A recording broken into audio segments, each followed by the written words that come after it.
Good evening, welcome to my channel.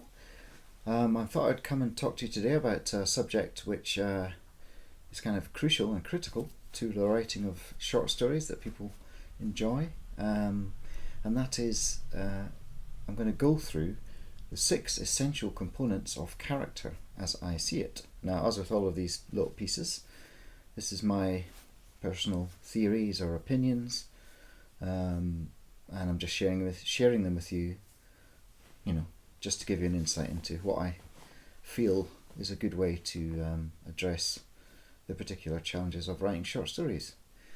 I may reference a story or two, possibly, in this book, which is called Running Coyote and Fallen Star. And this is my collection of short stories, which I published 2020, I think. I may do another volume at some point, because I have plenty of stories, including, I think, another 9 or 10 that have been published since this book came out.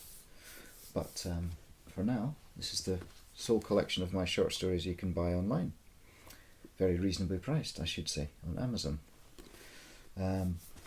Anyway, plugging over. So, what are the 6 essential components of character? The first is fairly obvious.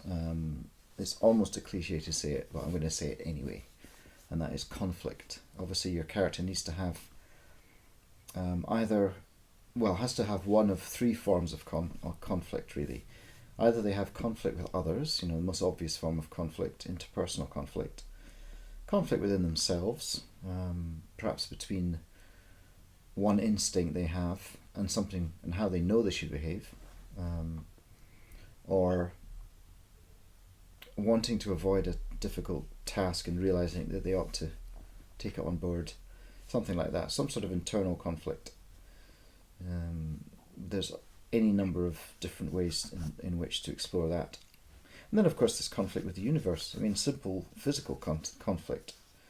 Anything from a person trying to dig their car out of a snowdrift to somebody preparing for a job interview when they haven't had one for 30 years. Those would both be examples of conflict against the universe. Also, that last one would also be conflict internally, I suppose.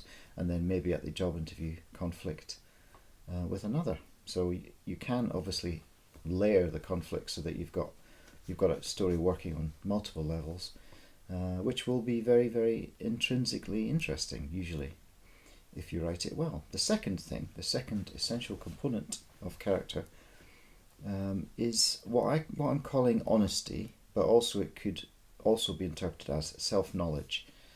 That doesn't mean to say that every character has to be open and honest with everyone else in their life, just that they need to, in the way that they express their thoughts to the reader, there's a sense of honesty, a sense of somebody not holding back. They're not being reticent, because reticent characters are characters who operate purely on the surface level as a sort of projection, can be less interesting. Now, there are exceptions to this, and there are always exceptions to pretty much every rule. And there is, of course, the concept of the unreliable narrator. Most famous recent example being, we need to talk about Kevin, where throughout the book you're wondering whether the narrator is being honest with us about whether she had any part in her son's upbringing that would lead him to become the serial killer, or not the serial killer, the mass killer that he is. That's not a spoiler. It's at the very beginning of the book and pretty much every piece of advertising. So that's the second aspect, some form of honesty or self-knowledge. The third component, which I have identified, that I think is essential, is surprise. There should be either one thing, or perhaps multiple things, some aspect of their personality, of their personal history, of how they present themselves, that makes them unique and interesting. Why is this person the person you've chosen to put in your story? Are they unusually tall? Do they come from a country that people are unfamiliar with? Do they have a strange tic or a habit? Are they obsessed with a particular topic? Obsessive characters tend to be quite interesting. We want to work them out. We want to unlock them. Surprise. The element of surprise is a good thing to invest your character with. The fourth thing I would say is a past. They should have a past. It's obvious that your character needs a past, But you might think, well, in a short story I have no time to go into great detail on how they got to where they are. Well, that's true.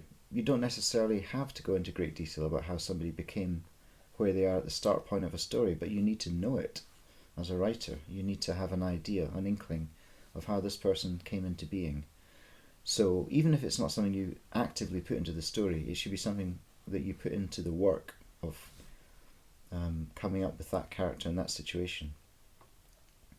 That's the past is where character is built, kind of obviously. So that's the fourth essential element. The fifth essential element is sort of a partner of that, really, or a flip side, if you like. And I would say that's that they need a future. And what I mean by that is obviously everyone has a future. He's not literally going to die in the instant of the story being written, which is another thing that you could do, right at the last moments of a character's life. But it doesn't need to be a literal future. They need to have a sense of drive. They need to have something they want or need, something that they're looking forward to, something they're expecting, something they're dreading. It can be a tiny thing, it can be a huge thing. It can be the ambition to become the President of the United States, or it could be just wanting to get through this meeting without yawning. That thing that drives them, that want or need, is future focused, and that will drive the story on, give it a natural narrative pace. So that's the fifth component. And the final component, which is kind of harder to define, I would say, is that they need a unique voice. So they need to have, they may not be speaking out loud, not literally. There may be no described dialogue at all, but the way that they think, their interior monologue, it's sort of linked with honesty and self-knowledge in a way, or surprise. They're all kind of tied into different aspects of character, but the unique voice is really how you express the way that that character speaks to others or speaks to themselves. And if they have an interesting way of doing so, you'll want to spend time with them. Let's just recap there. We have the 6 essential components of character are conflict, honesty, surprise, a past, a future, and a unique voice. What, on the other hand, is not essential, and you might find this a little surprising, they don't need to be sympathetic. They can be a monster. And if you think of some of the great literary characters, Richard III, or Heathcliff from Wuthering Heights, or Alan Partridge, they're not very likeable people. They might be interesting, fascinating people because they're driven. They've got that forward focus, something they really want. But they're not necessarily likeable or somebody you'd want to be or emulate in any way. Far from it. Anti-heroes and bad guys can be some of the most fascinating characters around. Also not essential is that there needs to be more than one character in a story. You might think you have to have someone for the protagonist to bounce off, but it isn't necessary. You could have them utterly alone in an environment and struggling with loneliness or struggling with isolation. The action could be an entirely physical action. Something like The Old Man in the Sea is basically one character versus a fish. So I've sort of bled into the third thing, which is also not essential. You don't need to have physical action. This person could be entirely locked in. They could be existing only in their own mind. They could be a brain in a vat. The story as such can be just a description of sequential thoughts that the character's having, a monologue, a reminiscence, a moment from their past. And here's the last thing: they don't need to have this character. They don't need to be human. Paul Auster wrote a whole book called Timbuktu, where the protagonist is a dog. And I've even read short stories.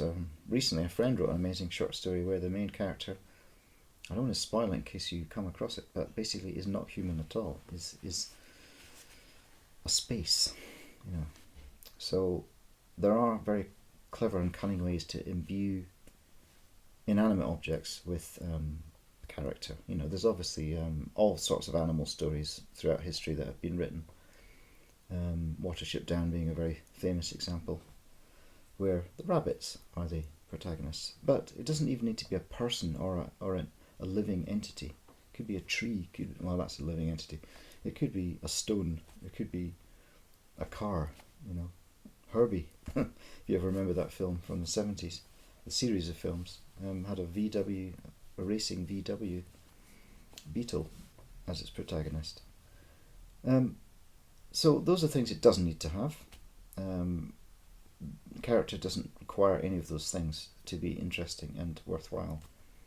But they do need, one more time, conflict, honesty, surprise, a past, a future, and a unique voice. If they have those things, they will be worth spending time with, and they'll be worth your reader investing their time to share in their story. And there you go. That very briefly are my thoughts on the 6 essential components of character. So I hope you found this useful. If you did, let me know. If you didn't, let me know. If you can think of other essential components that I've missed, let me know. And if you think I'm talking nonsense, let me know nicely, kindly, hopefully. And if you found this useful, you might want to share it, subscribe. That's always helpful for the channel. And I'll no doubt be back with another story based on random words, and hopefully a little bit shorter than some of my recent ones. Not until after Christmas, but certainly very soon. So until then, have a wonderful Christmas and seasonal break, whatever you call it. Hanukkah, Kwanzaa, anything else that you celebrate. And I will see you again on the other side. Bye.